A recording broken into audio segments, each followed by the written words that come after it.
Bismillah. Rahman Rahim. This is for you.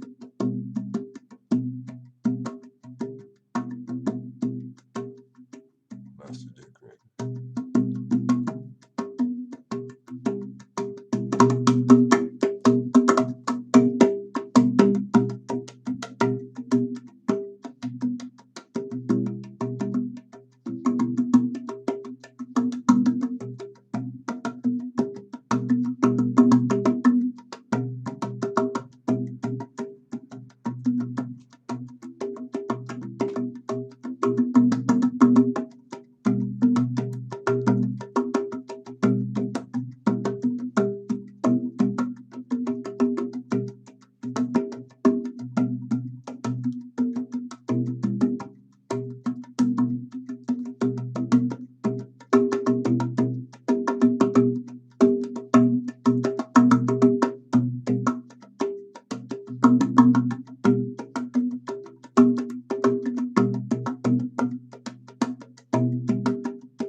second to find myself again.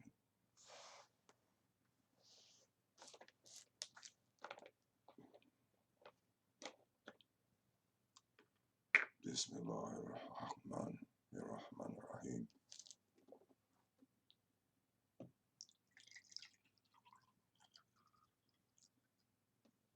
As-salatu wa-salamu ala mursalin.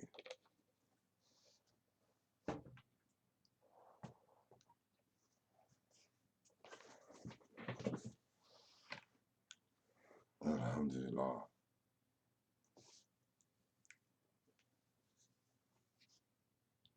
Ya Rabbil Alameen.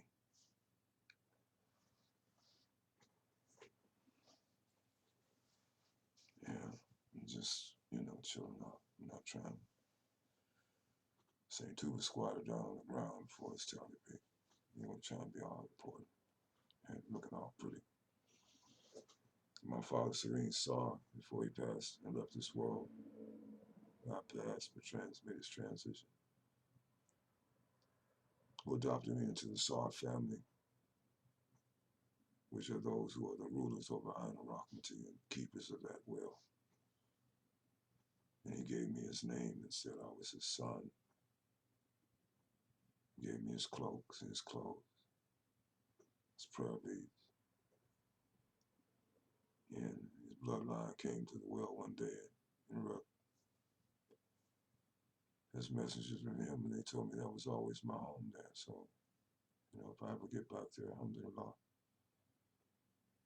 St. Tuba couldn't even enjoy his own city. He still came to this day.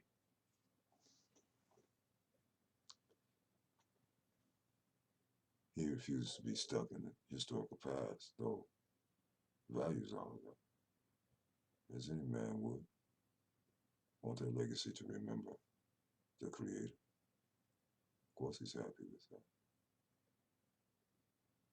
But he's not happy with the fact that you don't seem to comprehend that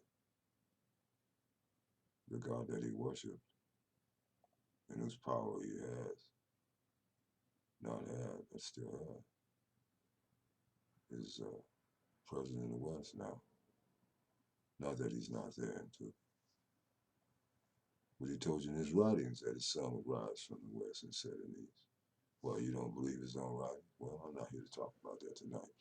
I'm here to pay tribute to somebody who's a great inspiration in my life. And now that I play the music and I don't know how that sounds.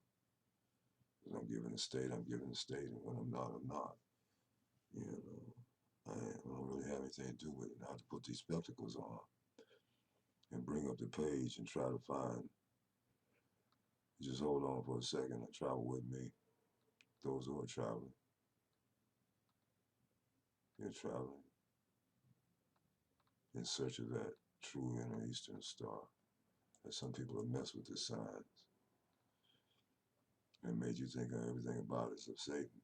Yeah, it's not so. It's not so. Satan got everything he got from the living Lord.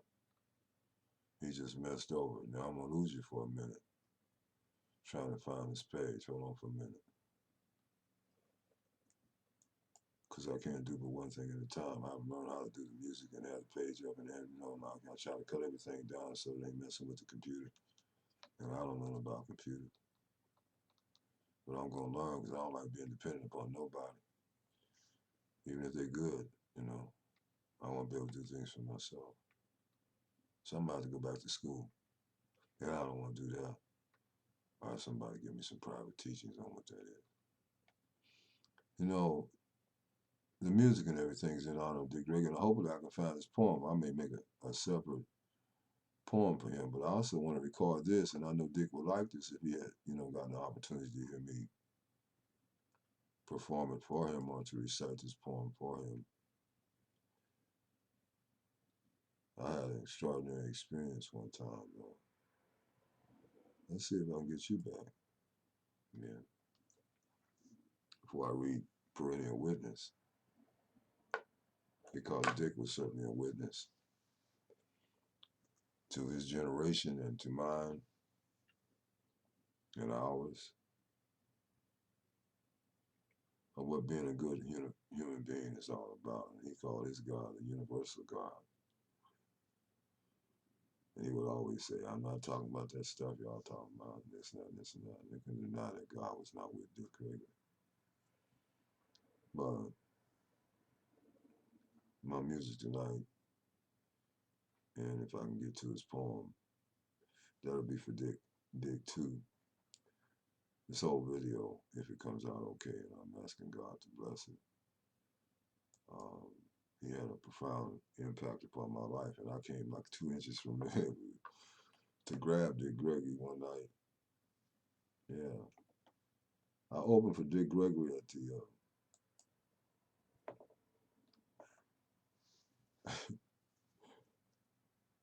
there were 3 of us black poets at that time. You know. I was the first, as far as I know, I was the first person, maybe the first human being to ever stand up on Ohio State's, let alone black person, but to stand up and start doing live poetry. What we call black nationalist poetry, black poetry, cultural poetry, back in the late 60s and early 70s. I was the first to do that, I think. Garfield came to me later from Cleveland and said, let's start a magazine. And we started this magazine, and then ended up with Dr. Charles Williams, beautiful man. He was our mentor in a way, in a great way, not in a way, a great way. He wrote a letter for me to get into Harvard. I only had 7 days to get 3 letters in. He wrote one of them, and whatever he said, he was talking about how beautiful my poem was. I'm a black child. He loved that poem. And another professor, I got a lot of stuff to say. And another professor that I used to teach his classes, as an undergraduate student, he would bring me in to talk about the new black poetry and stuff. That Dr. Daythorne, O.R. Daythorne, who wrote folk literature and taught literature at Ohio State University, to bring me in to talk to his class. I didn't get paid for that, but I got paid in a way that had nothing to do with money. Because later on, when I needed them 2 brothers, I had 7 days to get 3 letters. I said, I'm going to let me in the Harvard. And 3 days, 7 days to get 3 letters in. I made some phone calls and they loved me, you know. And I only saw one of those letters, and that was from Dr. Charles Williams, where he talked about how much he loved my poetry, and if let this man in, he had something to say to this world. And next thing I know, with no money, all the admissions was over and everything else, I wasn't supposed to get in that school. This is amazing. All the miracles in my life. I'm now looking at them now. It's time for me to leave. I want to leave. I don't like this that I see. I don't. If I can't change it, I want to leave. You ain't got to kill me. I just go into Buddhist Samadhi, like one of my great Hindu masters did. And tell my Taliban and my family, my friends to come around me and just leave the body. That has no power over me. And having power over my master, Yahweh, or Yahweh Shai.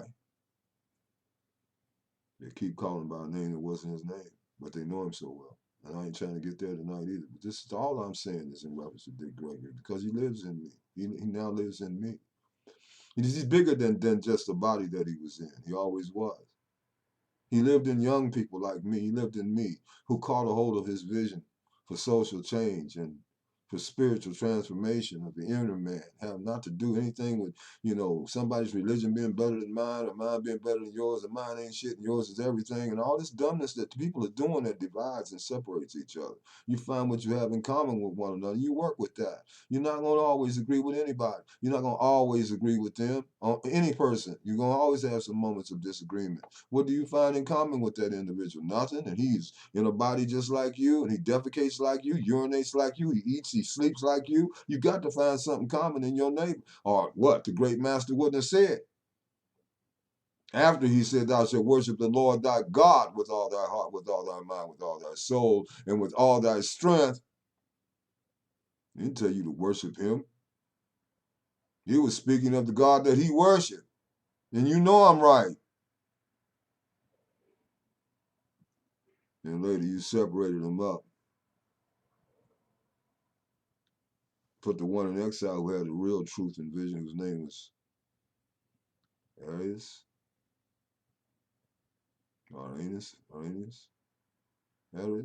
Something like that. I get them mixed up. But you can go and check and see what I'm talking about. I make mistakes like everybody else, but that don't mean the truth I have is wrong. Then if you think you got all the truth, that means you don't have none of it. Well, the truth is God. It's what you call God, and that's bigger than you, bigger than this omniverse. How you gonna have all of that? You got all of that, you understand. And I think the Quran even tells you that if everything God wanted to say had been said, it wasn't enough seas and enough ink and enough pens to be able to write it. So all of it ain't there either. Some of it is there for you. You grab that little bit you understood and had the comprehension and capacity to deal with, and you just made it into an absolute thing for everybody to see it your way. And all the stars in the heaven ain't seeing the same light you seeing. They all got different degrees of magnitude and capacity. But you never looked at that. You're too busy looking at the stars at night. You're too busy. And I intend to say nothing except to read Dick's poem.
They come upon me. You wouldn't understand. Some of you might. Bring a witness for my sacred friend Umar al-Khattab. In the world of changing matter, you are moving unpredictable particles, less than atoms that are never stable, until perfected by your deception of false love.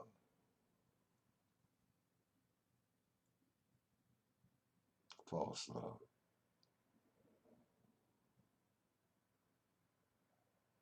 You are a continuous ongoing movie in color, light, dimension, and sound, until the end and the credits on the light-skinned of mine, screen of mine, until the end of the credits on the light screen of mine roll on the backdrop of memory and the illusion and confusion of the meaning of time.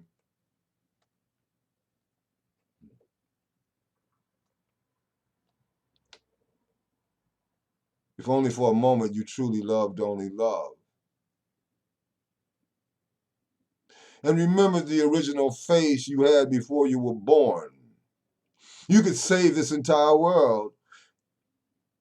If your beautiful reflection can be captured by the photographer of time, you will discover that only a mystical poet can tell you the meaning of your living legacy. What he has learned is that the pleasure of existence turns one inside out into pain, and that words are magical incantations that turn thoughts into stone, of crystallized tangible things. We are only what others make themselves perceive us to be, what they think we are. We are constant living, traveling stars, and women can only capture the souls of men.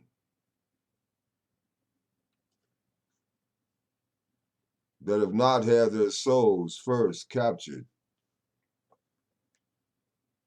by the living God.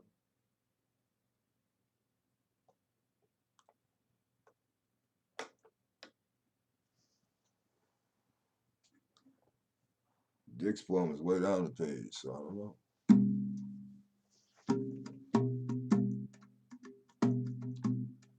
I was on YouTube one night. I was so disappointed. It was right after Dick had left the body.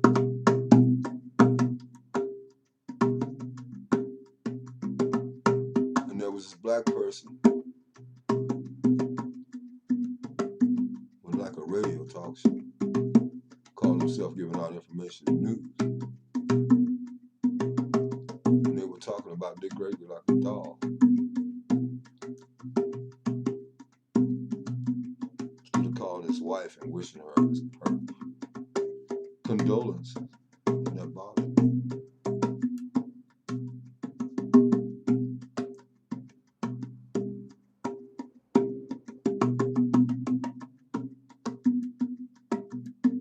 But Dick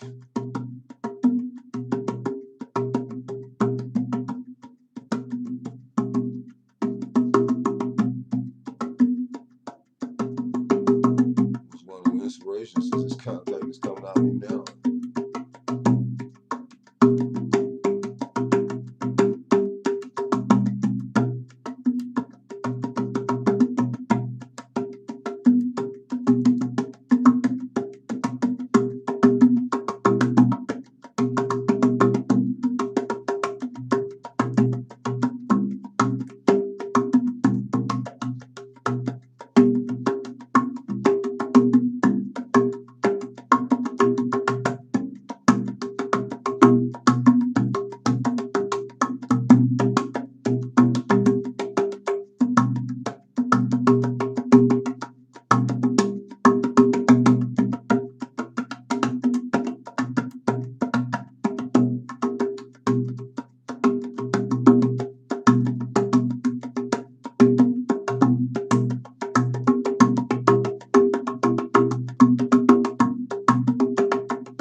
Yeah, you hold on with me for a minute. You still there? I guess you are. You were down the page. I can't see you, but you can see me. Put my eyes on you. They were talking about Dick like a dog. And he was this and all the boule and all this and all that. That's what black people do. They tear each other down to the ground. They don't even venerate their own hero. But this has been put in them.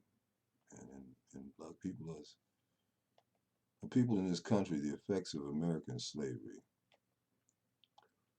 And I remember as though it was like today, I was studying political science at Ohio State University. A book I read called On Slavery by Elkins.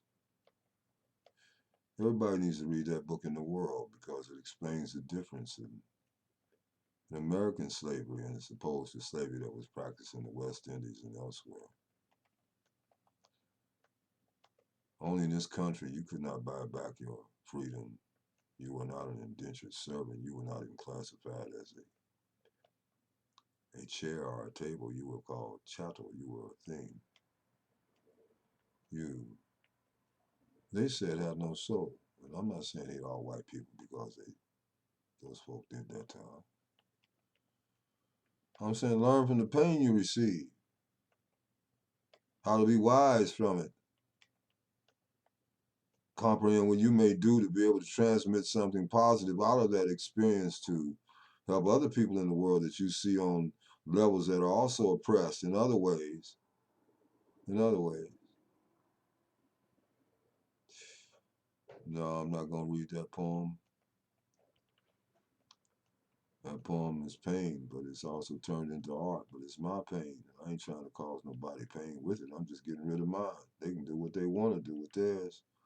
And those that give it, they got it coming back, whatever they sent, because that's the way the universe and omniverse, really, because there's a multiple of universes everywhere else. I mean, we can't count them.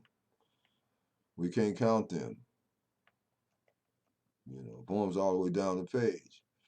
But these people that were talking about Dick Gregory like a dog, I didn't see none of them people running on the side of the road from the West Coast to the East Coast fashion.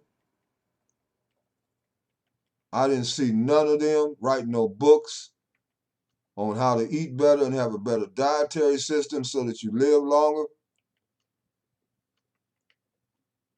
Cooking with Mother Nature, I think is what it's called. It was revolutionary for me when I read that book.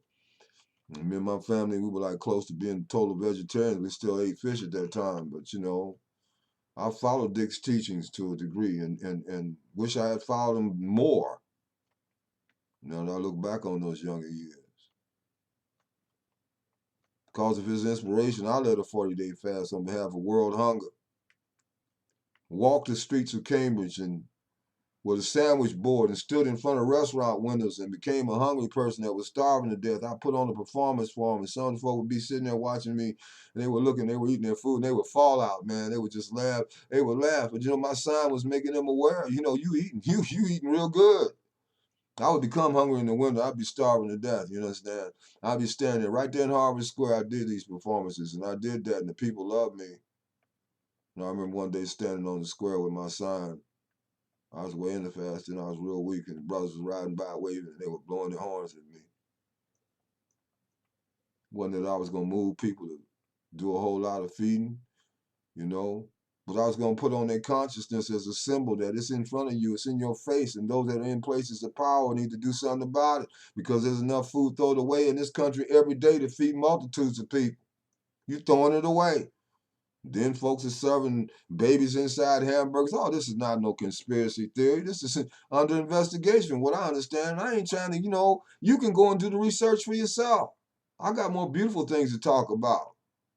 I'm just not eating none of them hamburgers from nobody. I'm not picking on no business. I'm just not eating none of them.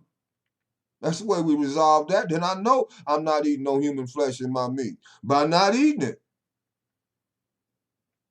Because I don't need it that bad. They need my business. They need your business. Without your business, they can't exist. But you think they got power over you. You got the power. You the people. Can't nothing go down in your house unless you're allowed to go down. Now, I intend to say these things. I'm not responsible for saying them. So you can try to fight the one that said them, or that speaks them through me, or that addresses these issues. I want to see all people come together. I didn't say all religions are one. I didn't say that. I said, but all your differences make them one. They make a one when you understand that, you know, it's bigger than differences. It's what you have in common. You don't get a piece of catfish, and I don't eat it.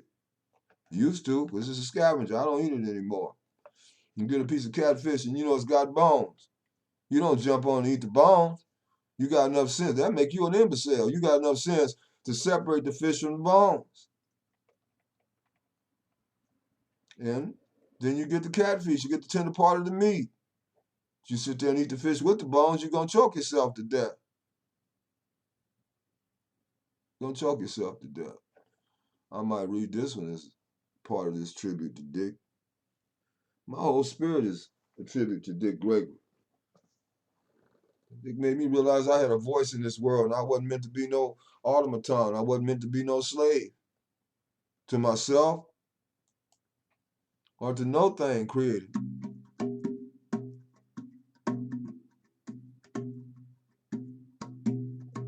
Shorty's mystic poem.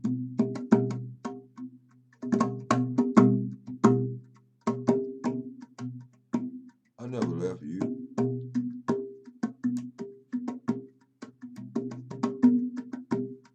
I'm inside you.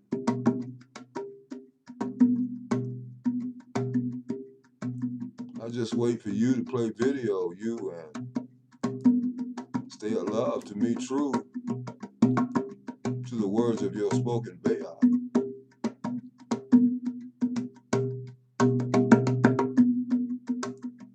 Do look into my stock investment barrel of you as your spiritual father. If you were real.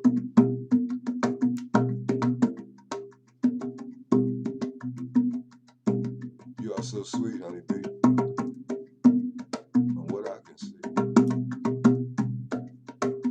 Love me blue, but so love me true. You are so beautiful to me.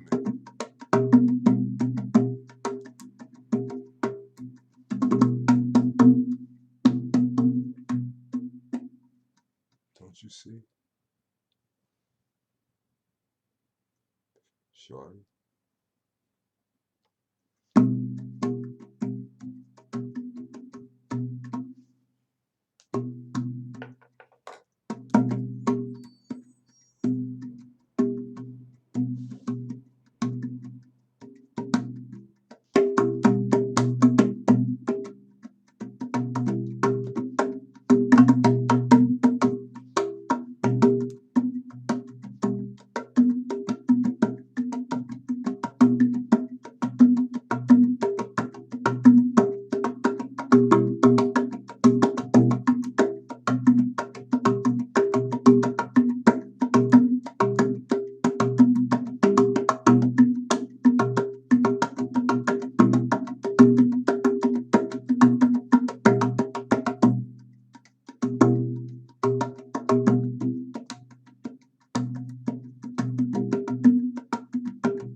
me see if you still here. Now I got the Facebook page up. I have to send you down now to find this poem, which is way down here somewhere. I was just reading some things on the way. So this is all my tribute to getting to his poem if I can find it, inshallah. Way down the page. And these things run slow. So, I was saying, I didn't get on Facebook to talk about David Chappelle's cousin. Um, I think David Chappelle's cousin knows what she's talking about. I'm still saying that wasn't the time to talk about that. Right after Dick had left the body, you should have been praying for his spirit and his soul to a safe return back to his place of origin. If you loved your brother and had your science and understood your inner being, this is what you would do. But you're asleep and you've been taught to hate one another. So you love each other and hate each other at the same time. That ain't about nothing. I had a mother that was like that. I don't grieve over her passing from the standpoint it's like, I grieve over what we didn't have. We could have had if there wasn't so much pain that was in the way. It's passed down through the bloodlines and comes out in, later years and how you treat your children, and how they treat their children. This thing goes on and on and on. It's this Willie Lynch thing. It's poison that was put in us. How to control us, how to dominate us, how to keep us victimized, how to keep us down. And people that have been, claiming kin to the Jewish experience should really understand the aspect of what black people have gone through in this country. They should be most supportive, since over 6 million of them were slain, so they say, in Auschwitz and places like that.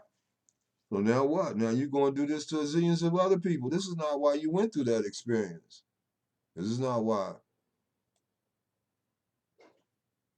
Lord Adonai, Yahweh, Allah. This is not why. Allah, to me, all of that and more.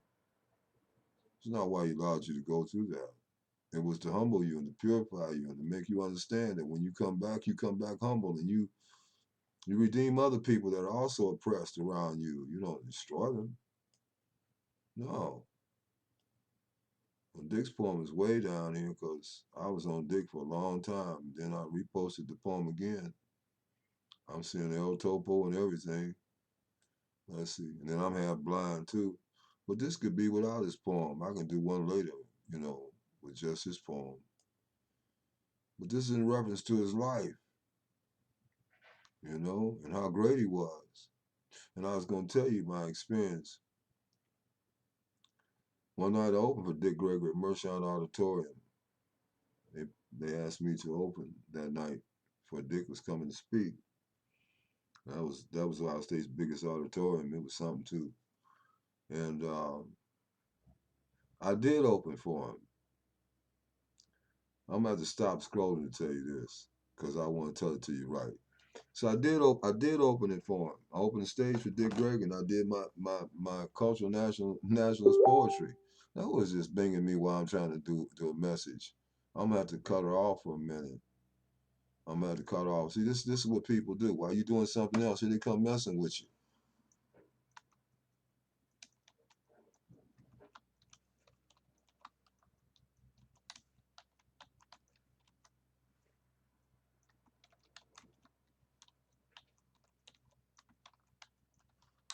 So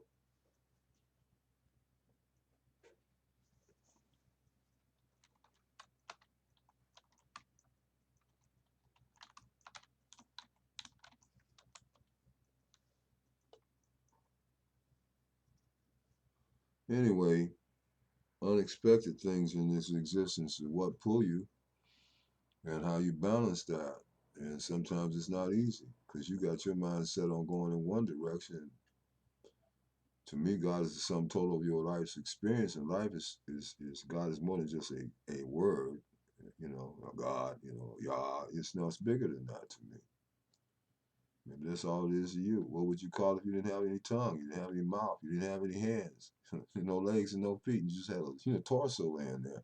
Mouth was burned off and teeth knocked out, no tongue, you were still alive. What would you call God then? You say I'm crazy. I'd rethink that if I were you.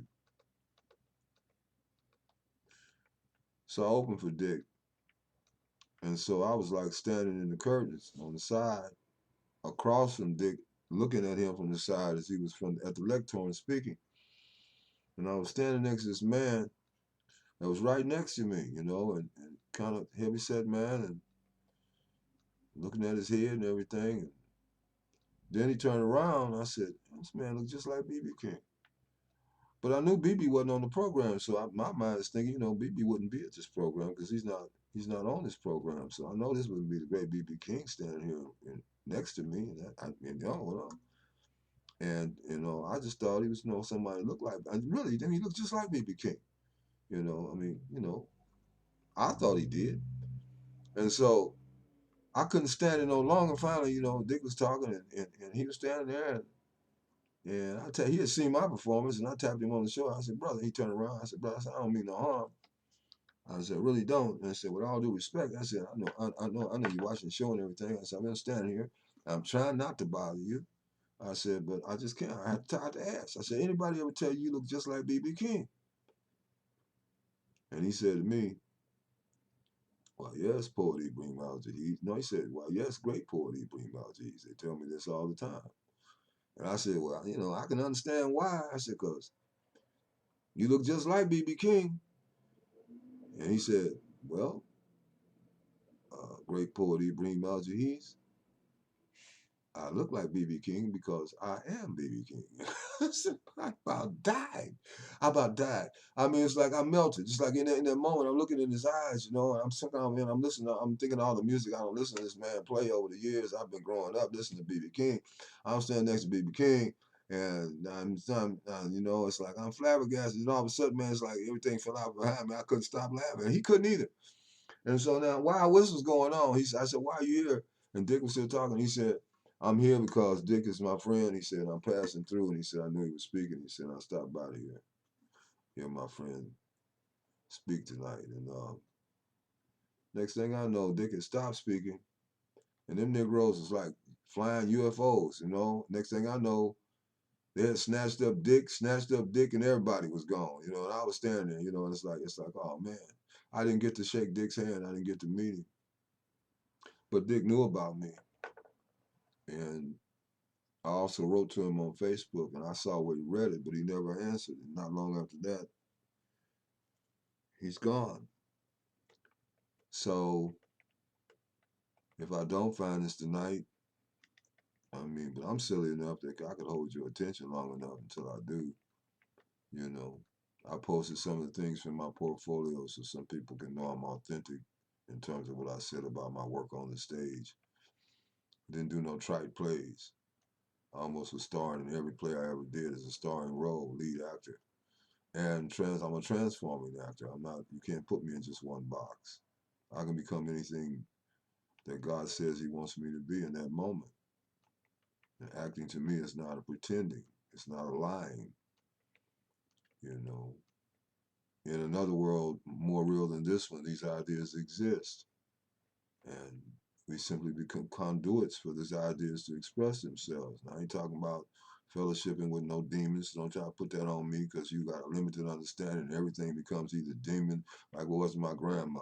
No, not my grandma, my auntie, Joe. Joe was funny though. Everything had a demon.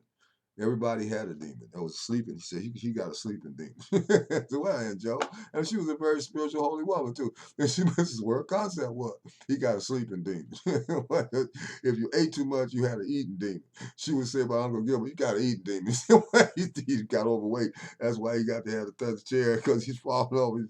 He got an eating demon. People played music too much. He got a music listening demon. Everybody had a demon. And so it was either, you had an angel, you had a demon. So well, that's okay. That's where she was, but she was sweet. She was sweet, man. And I was an auntie, she's always fascinated with knowledge and information. We could talk for hours and hours and on end and never get bored with each other. And Joe's gone now. I'm Uncle Gilbert. But when I was little, we used to go out to their house on the weekend. And they used to tickle them. I used to go in the icebox and eat up all the food. They had hot dogs and things. It was gone. It was over for that. That was over. And they enjoyed watching me eat. At least they pretended to, anyway. Anyway, it seemed that way. All these people that appear in our lives, they're for flashlights, and some of them last longer than others. The flash goes on longer than others. They take photographs. We take photographs of them. They take photographs of us. And these are people that deposit their lights in us. I say. Now, what is this? The Great Poet Homecoming for Emmanuel. Oh, yeah, that's a beautiful piece. But that's not where we're going to go tonight. The Jeans video is still popping. People still like it. Jeans not on my friends list right now. I'm trying to teach her something. I'm going to always love me some Jeans. That ain't the issue. Just be true to what you say to me. I'm not going to be mad at you forever about it. Yeah, I could do this poem on the way. Some people like for me to read my poetry. Computer master, my computer master. One of the great George Jackson, to be channeled in part. He is the computer master. He is my computer shade.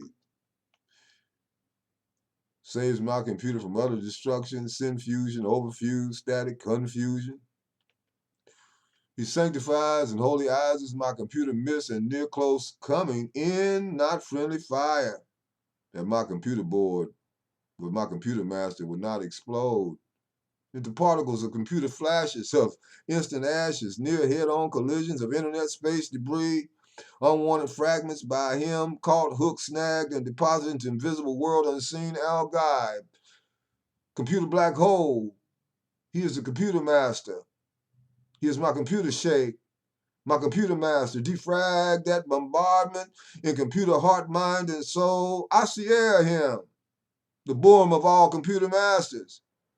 Is the greatest best and is mine, a speeding running sometimes, leaping tall buildings with a single stride or a single bound. This glorious black Superman Panther from the Lord of all the worlds.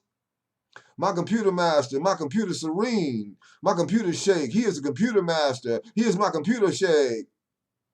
And I bow, Lord, my crown to the Oz of this computer wizard land, his hands of metal perfection, his delivery salvation. He is magical incantation of the scent, holy frankincense of gold in his myrrh. This magi has found that eastern star in his computer soul, eastern morning sky. He slaps and steps on the face of space. With his great and awesome computerized, scientific, evolutionary, revolutionary mind, my computer master, my computer master, my computer serene, my computer shake. He is my computer master. He is my computer shake.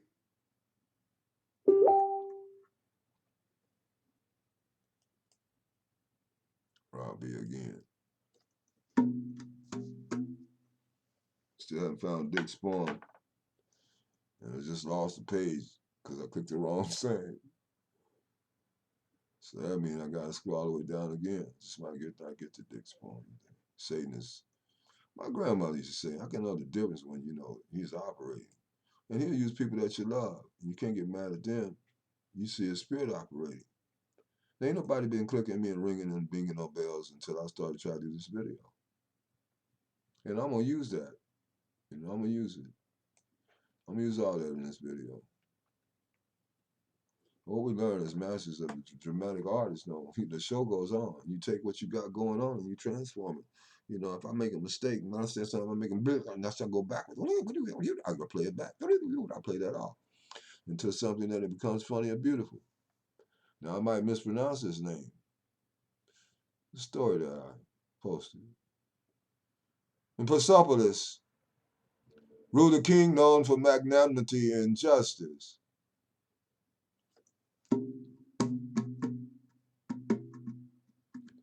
In this king's prison lived a single prisoner,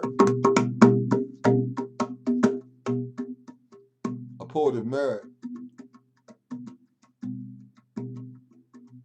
who had committed such crimes that the king considered putting him to death.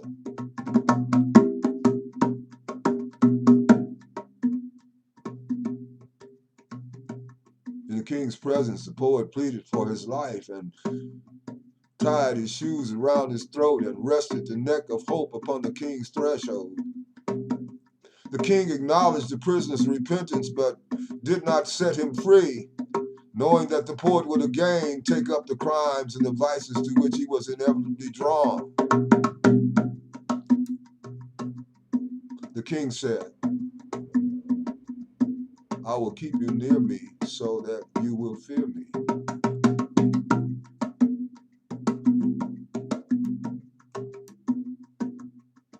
I am but a few steps from you.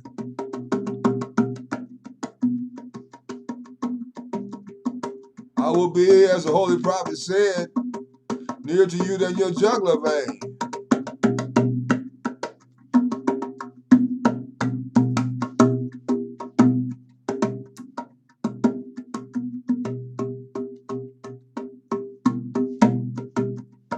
I will not free you, but will let you live, that you may take pen in hand.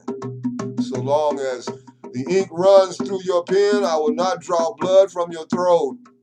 But if you put your pen aside and busy yourself with what is shameful and forbidden in my kingdom, I will know, and I may alter your sentence and put you to death.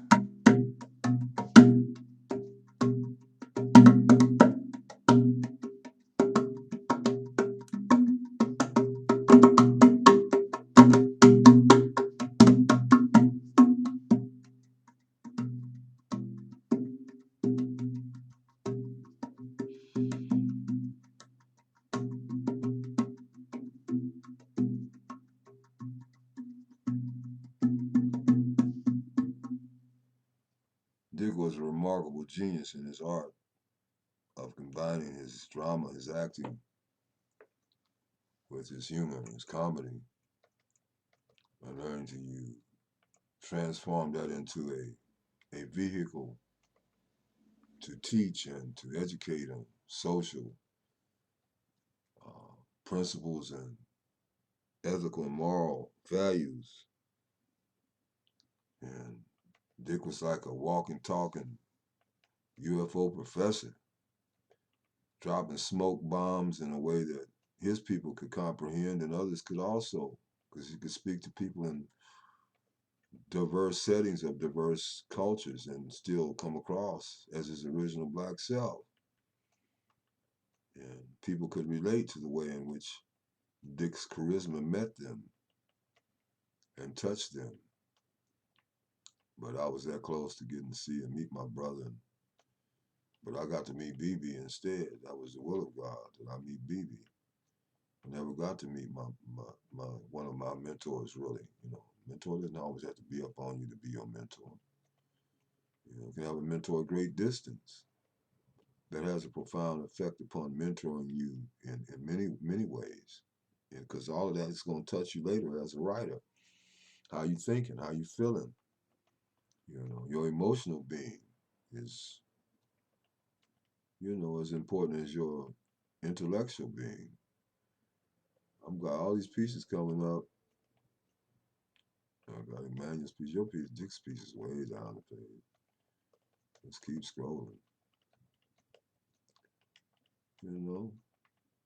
You want to learn about the FEMA camps and things, all you got to do is go on YouTube and look it up for yourself. I'm sick and tired of trying to enlighten people. And my neck sticking out here giving you information you go look up for yourself. You want to know.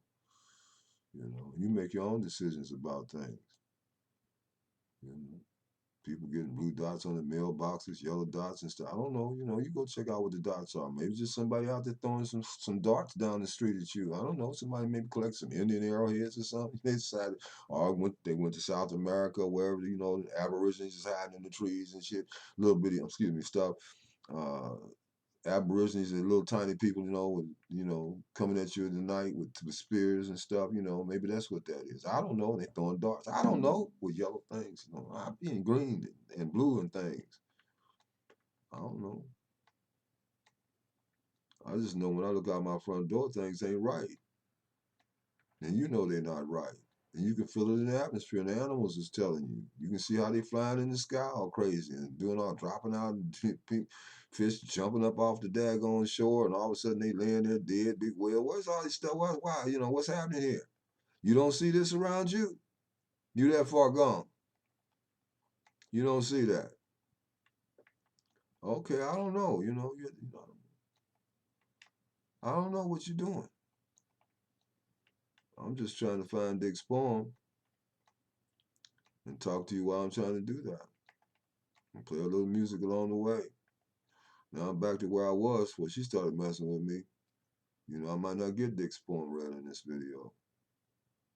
But you know, this is still my tribute video, one of them. I said maybe I'll do part 2. Let's see.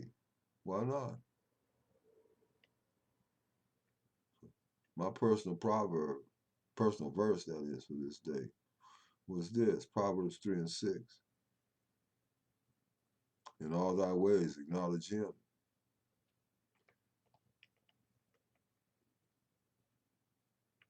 And that him shall, or that which is called being him, shall guide all your paths.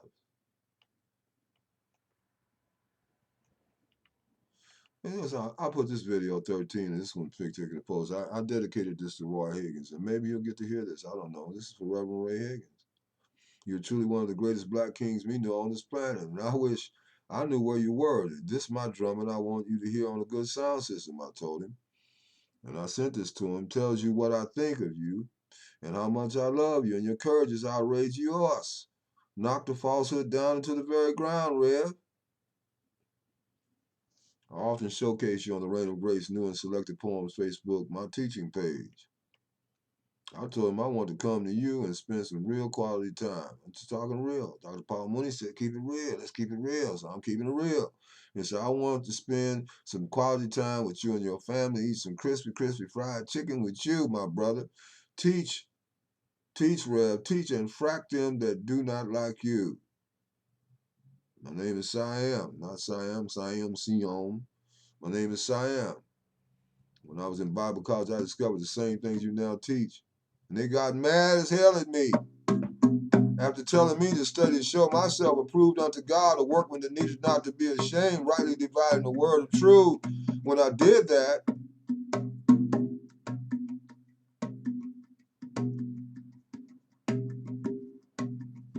when I studied that word,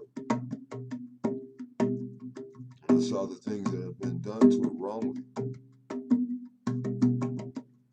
and the misteaching that had been given to us on what was once really, really pure.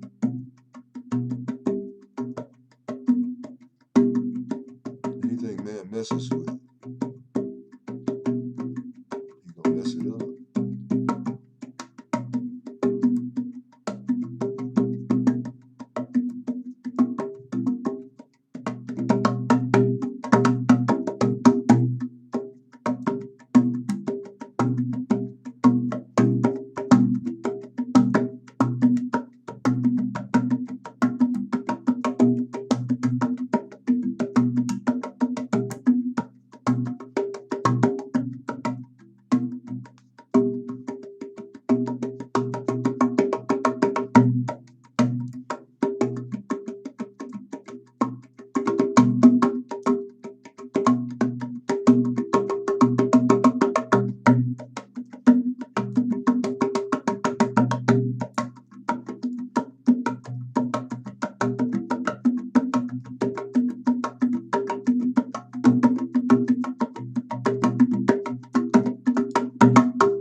And Rob Leah, cell phone blew up on her. Blew her hair off her head. She was talking, her lips went flying off too. And then she started standing up on top of window panes and things, dressing new, got new ears and things. She went to plastic surgeon, they put new ears in. She was looking for her phone again. Talking about shit, music, or she heard with some bang. Won't mess with, frack with her father. See, we gotta do that to our children. We trying to jack, you know what I'm saying? You gotta jack them up every now and then, make them understand who produced them, because they get to talking crazy after a while. You know what I'm telling you, right? If you got kids, you know that. Why? If you were not afraid to be born, why are you afraid to die?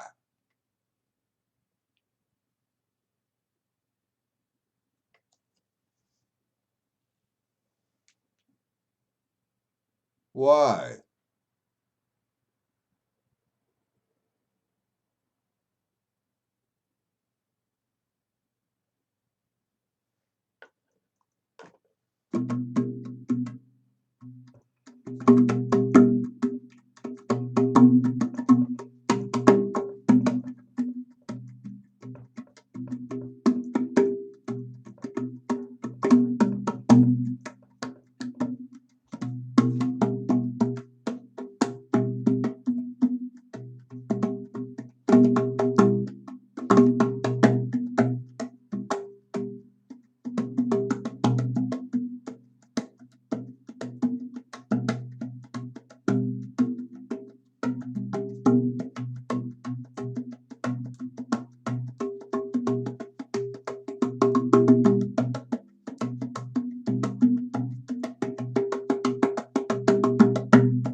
I don't know how this video's coming up. I'm still trying to find it. I really don't want to close out without reading Dick's poem to you. But it's way down the page. Because it's 30 and 40 posts a day. That's why I need to close this page. These people don't have any capacity to appreciate nothing like this. They want instant coffee. You know, I think I should give it to them. Because that's what they want. I'm not trying to leave nobody to guy on. I'm just trying to post my art, hoping that it will, have some effect and people will support it. And so I can help do something for some children. After a while, if I see that's not going to happen, people just really not going to boost the post. Well, I just did. So it went to more people that are what? Going to be takers? We don't need it to go to more takers. There's no point in me spending money with you for my art to go to more takers. You see what I'm trying to do? You got the money, so boost me. Because, find out a way. You see my talent all over the page. Let's make a movie together. Me, you, Facebook. I know that video you sent me about me and Abdullah where you heard me talking to him 46 times. You know I talked to him 46 times. You know everything. So what? Let's not play games. You see my talent. Let's make a movie. You can do it. Make me the central star. Let's fill up a plane with clothes. Special packages to children, shoes and things like that. Mark, get behind that concept. We'll get on the plane and film the whole trip there and back. Well, we go and give this food and this clothes out to some of these kids and make them happy and show some children being happy on Facebook. Mark, not somebody's face being blown off. Everybody out here ain't your enemy. And everybody out here ain't a dollar to be made.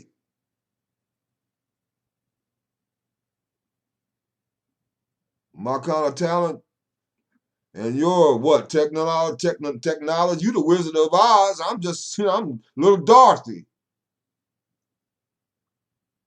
Dealing out here with witches from the west and the east and the south. My magic wand is my drum.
So I love you, Dick Gregory.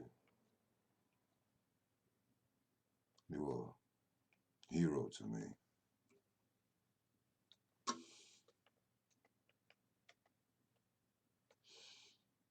And I don't think I'm gonna ever get over you. I told on one video, you inspired me. I was telling partially on this one, you inspired me to go on the 40-day festival. 10 days of fruit, 10 days of juice, 10 days of water, and 10 days of air. And it was coordinated by Dr. Harvey G. Cox of the Harvard Divinity School. Thomas Professor of Divinity at that time was his chair. And I would go to my classes and still carry my sandwich board out on the streets, Harvard Square, and portions of Dorchester. I think I walked Dorchester too with it. So I looked up one day and Harvard Crimson had come to my house to interview me about this fast. I was just a witness, and of course I couldn't motivate enough people. I didn't have, political connections to bring about. I just made a noise. Everybody make a noise in the world. I read where it said in the scripture to make a joyful noise unto the Lord. And I agree with Dick. People out on the street corner screaming and hollering at people, they don't know God. People out there hollering and screaming at you about God. Calling you all kind of names and, you an Edomite and all this and saying all these nasty things they saying to you. They're not crying loud and sparing not, Yahweh, she wasn't that way till he went in the temple dealing with religious folk. Then he went berserk, He wasn't standing on the street corners beating people in the head with the word of God and screaming and hollering at people and alienating them away from you in the name of being whatever you calling yourself. And I'm not talking about any one particular person. I'm talking about that whole thing needs to be done away with, that whole concept. Because that ain't the concept of what it means to cry loud and spare not. It's not about cry loud and destroy every damn body and alienate everybody from you that would maybe be a part of you and help you. That's not wisdom. That's not wise. That's emotional. Anybody can learn some scriptures and scream them at somebody all day long. But that don't mean you know Yahweh. That don't mean you know Allah. That don't mean you know God. You don't know him. You don't know Brahma. You don't know whatever you don't call it by.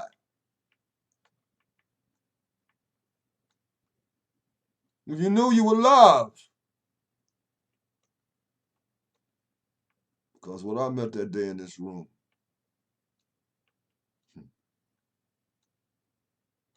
a zillion women can't touch me like I was touched that day.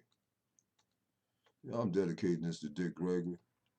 I'm passing the article that I wrote about the 40-day fast I did here on homelessness. But all that stuff in me was inspired by the giant Dick Gregory. This man wrote me, I'm going to read this. If I don't find Dick's poem, it says, comment left on this page. And I laugh, because I laugh out loud, because I don't be writing laugh out loud. I figure, you're going to laugh. That's the only way you can laugh is out loud. What, you going to laugh quiet? Come on. I had to write laugh out. I'm laughing. Hi. So you can hear me, you can see me laughing. I got the ha-ha, there it is. Left beneath the poem. I did not write perennial witness, but they wrote me. Now, he left this comment that had nothing to do with none of the stuff he's talking about. This brother here, he says, so now here's what he says. So now consider the possibility, he ain't worthy of me mentioning his name. So let's now consider, he just needs somebody to fight with this day. And I wouldn't give him nothing to fight with. I just took his head off. So now consider the possibility, reality, and perspective views. Well, I already know there's 8 billion people out here. And I'm telling everybody, you one person out of 8 billion, find out who you meant to be. But don't attack me because I found out and know who I am and you don't know who you are. That won't be tolerated on my page or in my life. These fools don't fool around, raised up King Kong, Black King Kong. The folk that done burned me and the experiences I've had, it made me strong. You left me alone to die on my deathbed and I rose up from it because God said live when you said die. When you said curse, God said bless. When you said no grow, God said give growth. This is my response. This is what he said. So now consider the possibility of reality and perspective views. Well, fool, I already know that. Your reality to yourself, I presume, seems very real and concrete to yourself. Hence, one would then have to imagine it would be no less to any other individuals. Did I say it wasn't? What stone hit you upside the head? Perspective, view. And with that being said, in that poem, Perennial Witness, what did I say about you, brother? I don't even know you. You don't even exist in that poem. What you talking about doesn't exist in that poem. Has nothing to do with that poem. This is what you wrote in back. You know, what are you writing to? Some madness is in you? With that being said, he says, in knowing each unique and completely individual perspective is as real as the next, then the reality is there are 7.6 realities alone on this planet. Now imagine how many worlds there are out there. What do you...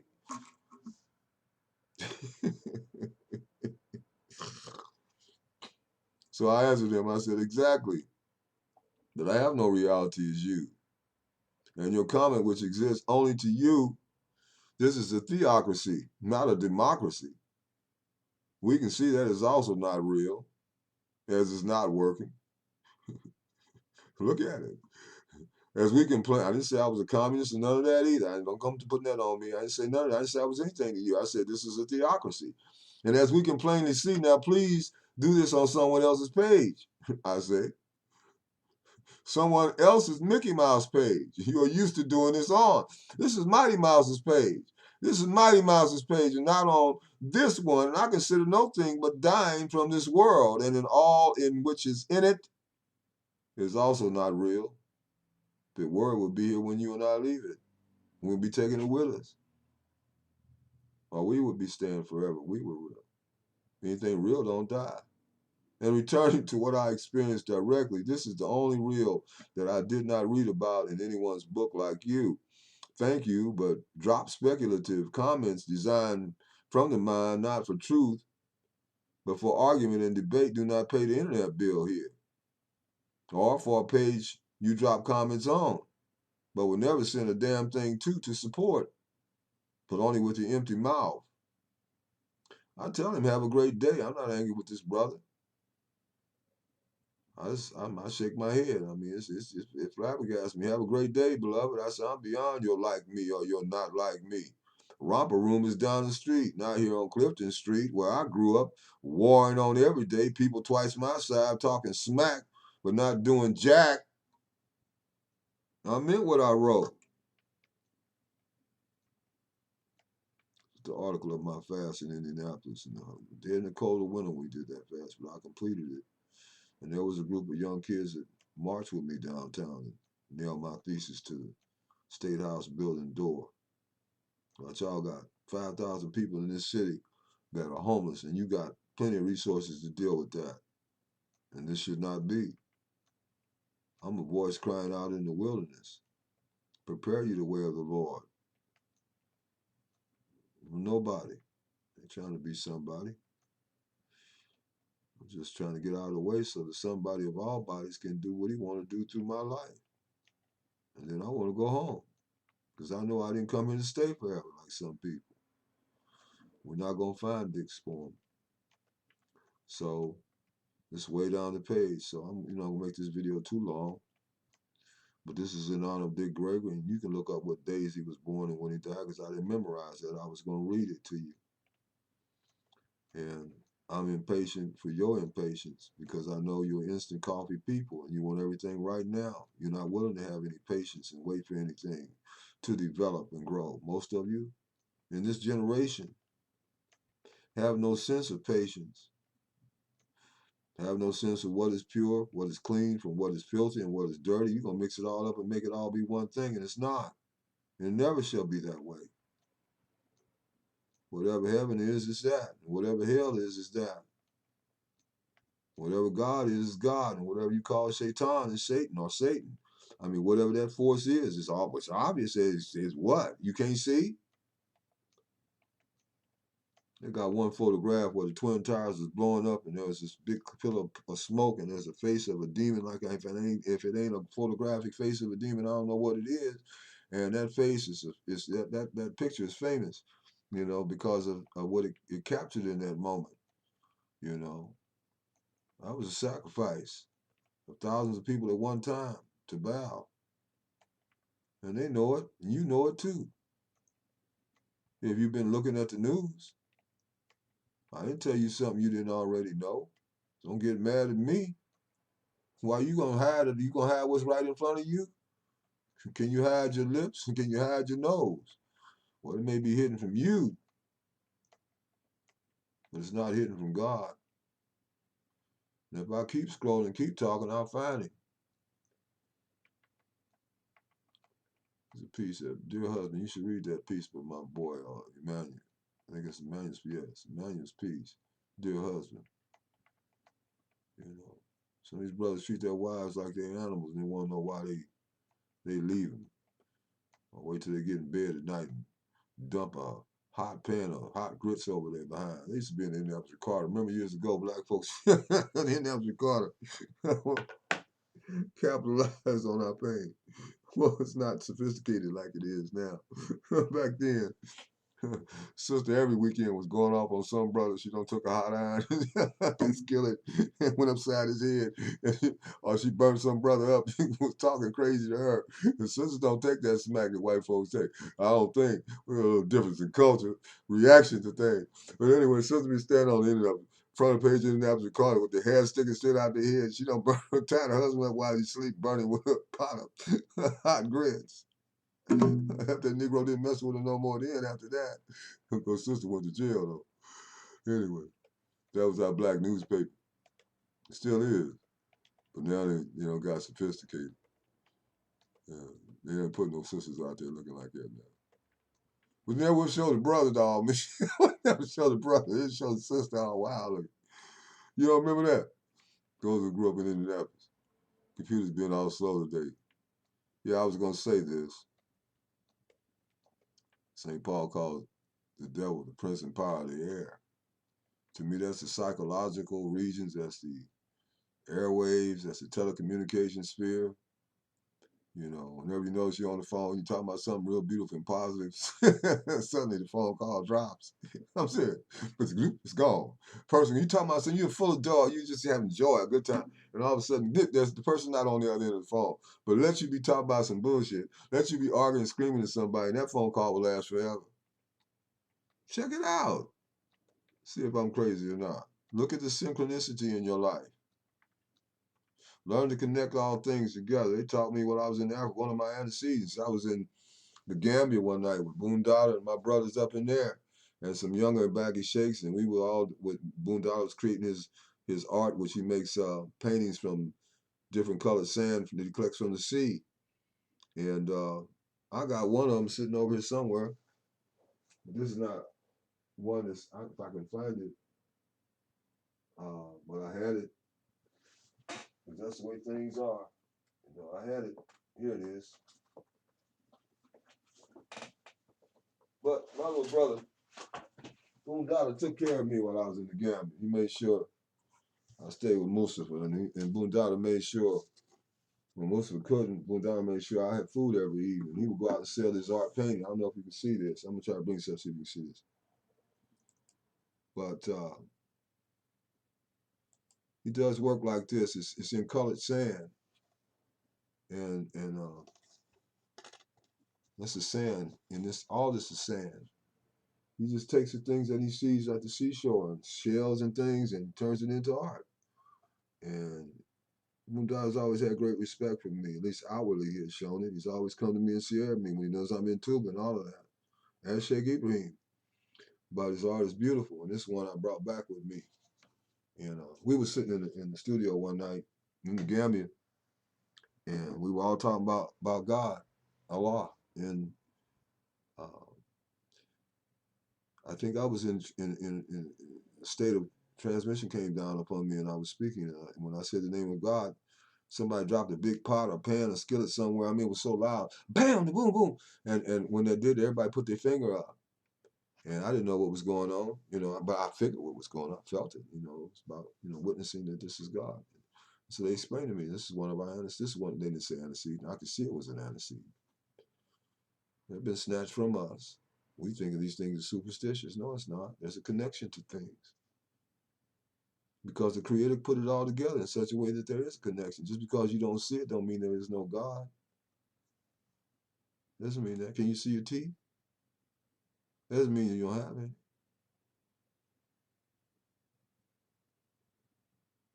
So they told me, they said, whenever you're in conversation, you talk about God like that's God witnessing himself back to you, that he heard you. So you know that what you were saying reached the throne, which rings like a bell. There's a bell. There are bells. God has bells. I'm not going to tell you that experience was serene too. He doesn't walk, he floats. Anybody that's ever seen him has never seen St. Tuba walking that I know of. He floats. And before he arrives to you, you hear fine tingling bells. That's him coming. And if you see him, he'll walk right past you and look like he's looking through you. Unless he sits down and has a discourse with you or communicates with you in a spiritual way that has nothing to do with the physical body or any of that even. It's a deeper way he communicates with certain people. At least with me, that's my experience. You can do with that what you want. If I'm lying about what I saw, may God strike me dead, because I saw it. I was in a world as real as this one. Right after I took my bailout, that was him coming past me to say, I accepted your bailout that you took with my son. I had that experience in Sheikh Basil's house, sitting in a chair in the living room by myself. And something was given to me in that world. It had coffee in it. It was a coffee canister. I was in a room with Serene Salute.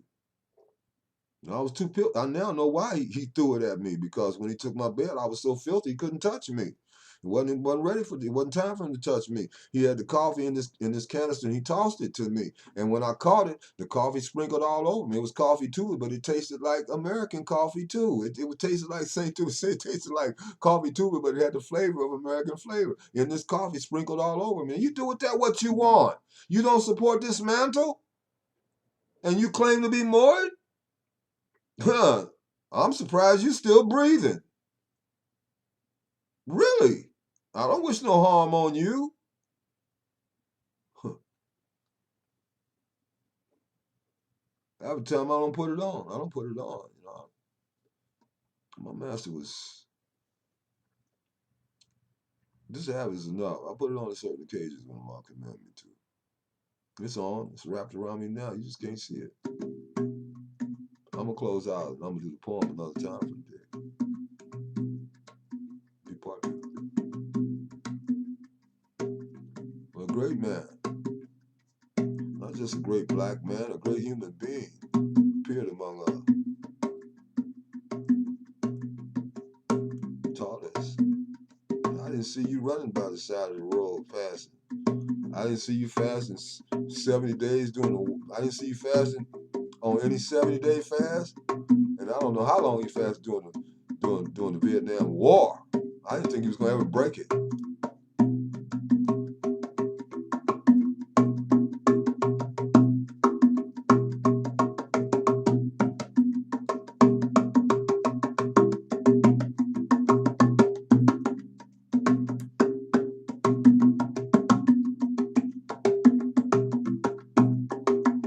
He was a warrior in this music.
Those that have been following me know what to do. This is an active signal. Raising your hands. Function is not in the side here of the world that you see. It's our God, the unseen worlds. Function is in what is called the baton. The world that you can't see and all the space that surrounds you. Think of all that you're seeing. But think of all that is there that you're not seeing with your physical eye. You bring a cat in a room or a dog in a room that sees things you can't see. They can see on a different spectrum. But so can you if you open wide enough to reach that part of you.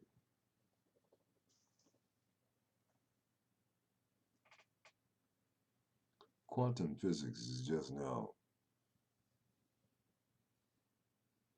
affirming what the great mystics have said for centuries beyond.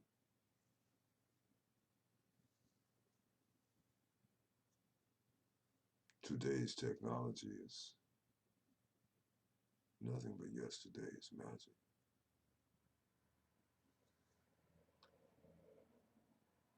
In memory of Dick Gregory and the soul of Dick Gregory, I pray that their soul flies freely into the light and that it makes it back home to where it has poetical expression, as pure as it came, that all your sins be forgiven, and all your errors be vanished and evaporated, that your family be stitched back together from this time of loss, apparent, seemingly loss, being that you're not here with him in the body anymore. May your wife who stuck by your side, all that y'all went through, you went through, y'all, I say it's black, I'm talking to black people. All that, I could say, all that you both went through, I said, all you both went through, y'all. Nobody knows but you and her and your God, your universal God. You were a great light to me. And your teaching and your example got me through some hard times in my life. As though you were right there with me. So I always felt that I knew you.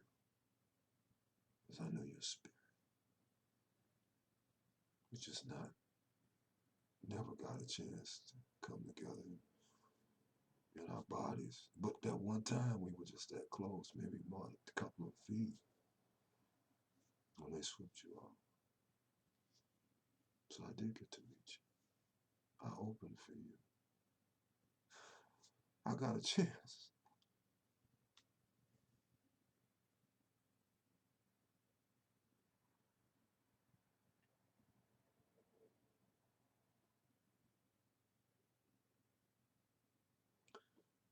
To do my art as an evangelical force to move the audience so that they were ready to receive your delivery. God bless me with that.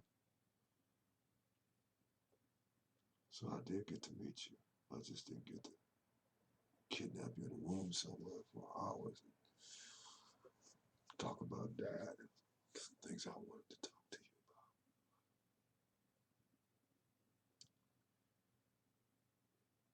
You weren't perfect, but I'm not looking for your imperfections. You weren't looking for those of the people that you helped that were overweight. You weren't looking for those when you started that bohemian diet. You were looking for more than some money. Yeah, you wanted to make some money. This is an economic country. Without money, you can't take care of your family. But that wasn't where your heart was in that. That's what your head was in terms of how I can turn this around so it can bless me that way. Yeah, and my family and that. But you was really trying to search for means to help other people in diet and how they're eating. And you were one that went from smoking to drinking, porky pig. That was your favorite meat. You transcended all that. You ended up drinking juices and stuff that were live fruit. I watched you sit there and do it. I just didn't get a chance to get a glass of juice with you.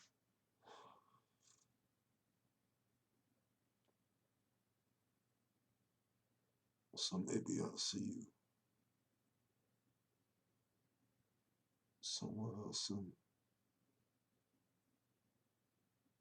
Like in some of the places I already saw where we could drink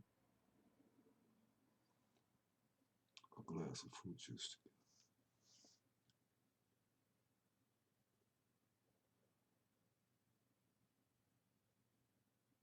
I won't miss you, Dick Gregory. I really am. I really do. But yet I don't, but yet I do. Hua la hua.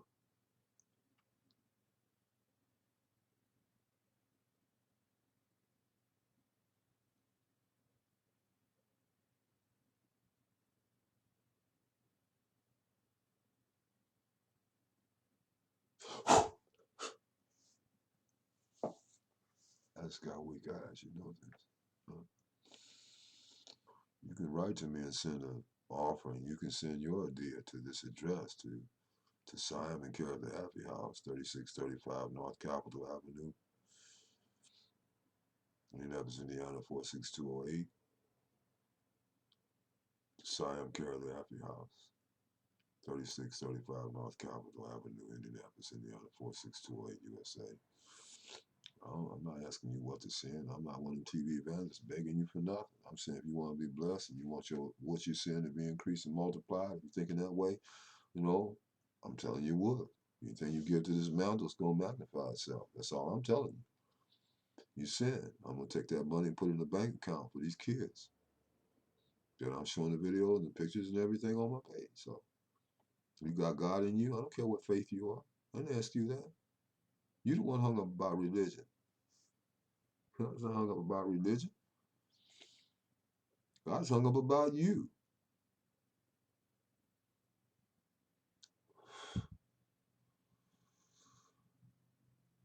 I just don't feel like I said enough about Dick Gregory. I don't give no dates about his birth and all that. I'm trying to talk about his spirit tonight. How important Dick Gregory was to me. Maybe it was that to you too. I don't know. Then you found something in common with me in my grief, and it's not that kind of grief. It's kind of joy too, because Dick was getting that beyond when he get so old he couldn't walk and shit. He depended on somebody else to put his pants on. No. Good time to fly, baby.